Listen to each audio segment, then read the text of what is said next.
Okay, so this week we're going to cover Expressionism.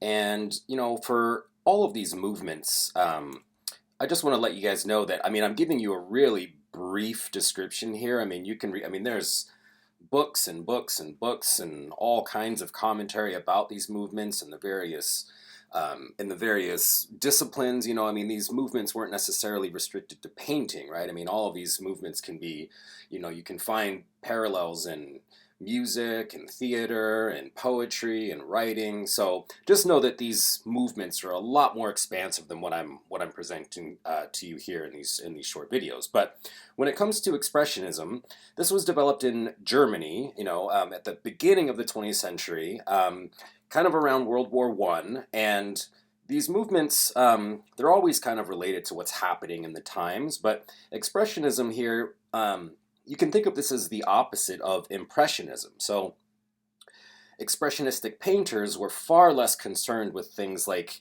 light and realism and capturing, right, what they could see. The expressionists were much more concerned with their emotions, right, seeing things from their personal subjective point of view.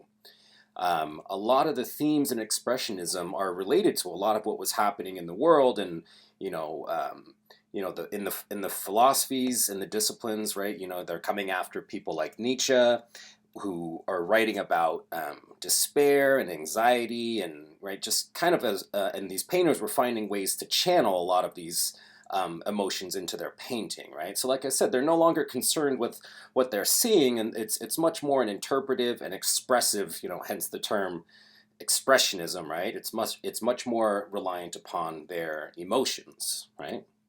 So here's some Chagall, right? The first person we were looking at was Edvard Monk, and just to go back to this painting right here.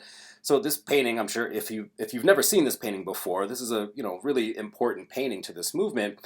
This piece is called The Scream, and just to kind of sum up the kind of what the emotion behind this is, Monk was trying to capture, right, the anxiety and the despair of kind of recognizing your own mortality, that you're kind of faced with this question of being, but like as conscious like beings ourselves, like we're aware of our own demise, we're aware of our own death, and this is right kind of nature screaming out to us that we're essentially insignificant in his mind, right?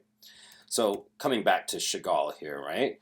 And you'll see these movements kind of play off of each other, right? Later on, we'll discuss surrealism, which kind of stems out of like these expressionistic ideas of, in psychology and relating to dreams, right? How our dreams can affect our artwork. The beginnings of surrealism are found in expressionism here, right?